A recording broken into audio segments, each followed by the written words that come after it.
रमेश अपने दोस्तों सुरेश और मोहन के साथ एक पुराने गांव में घूमने आया था।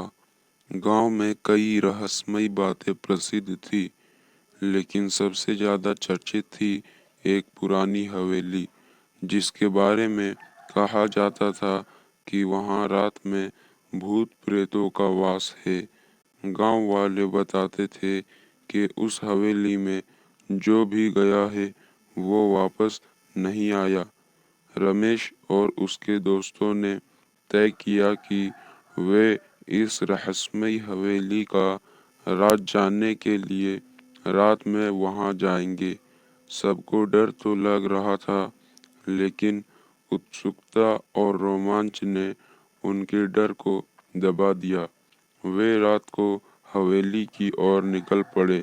हवेली के पास पहुंचते ही ठंडी हवा के झोंके उनके चेहरे से टकराने लगे और हवेली का खंडर जैसा दृश्य किसी डरावने सपने जैसा लग रहा था। हवेली में घुसते ही चारों तरफ सन्नाटा छा गया। दरवाजे की चरमराहट ने उनके मन में खौफ बढ़ा दिया। अंदर घने अंधेरे के सिवाय कुछ नहीं था। सुरेश ने टॉर्च जलाई और सभी दीवारों पर अजीबोगरीब निशान देखे। ऐसा लग रहा था जैसे किसी ने वहां लड़ाई की हो या बचने की कोशिश की हो। जैसे ही वे आगे बढ़े, एक कमरे से हल्की सी सिसकियों की आवाज आने लगी। मोहन ने डरते हुए कहा, क्या हमें सच में यहाँ रहना चाहिए? रमेश ने मजाक में कहा, अरे डरपोक मत बनो, ये सब बस पुराने घर की आवाजें हैं।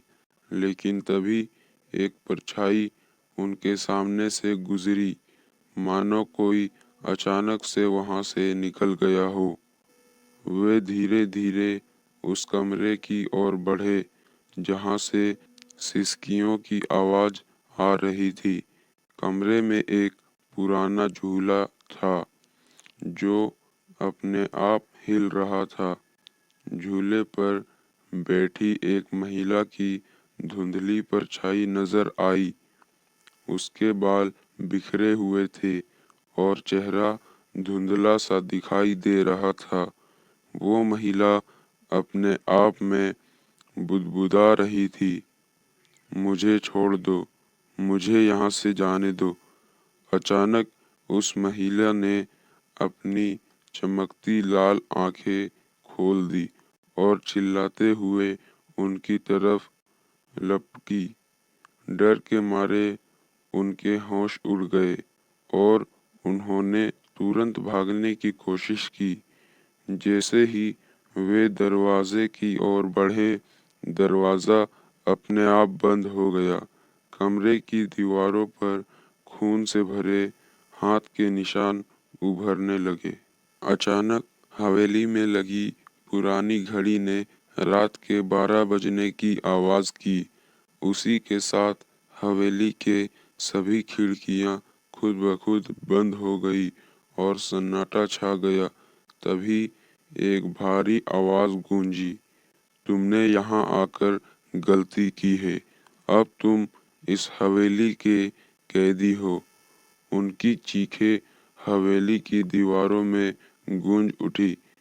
किसी तरह रमेश और उसके दोस्तों ने दरवाजे को तोड़कर बाहर निकलने की कोशिश की, लेकिन ऐसा लग रहा था कि जैसे हवेली उन्हें बाहर जाने नहीं देना चाहती।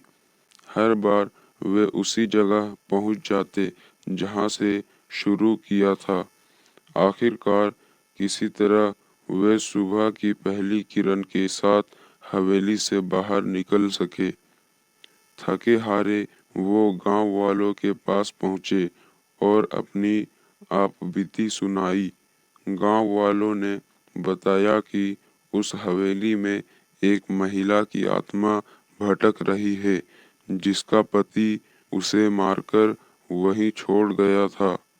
तब से वो आत्मा किसी को भी उस हवेली में आने नहीं देती। रमेश और उसके दोस्त उस डरावनी घटना को कभी नहीं भूल पाए और उन्होंने कभी दोबारा उस जगह जाने की हिम्मत नहीं की।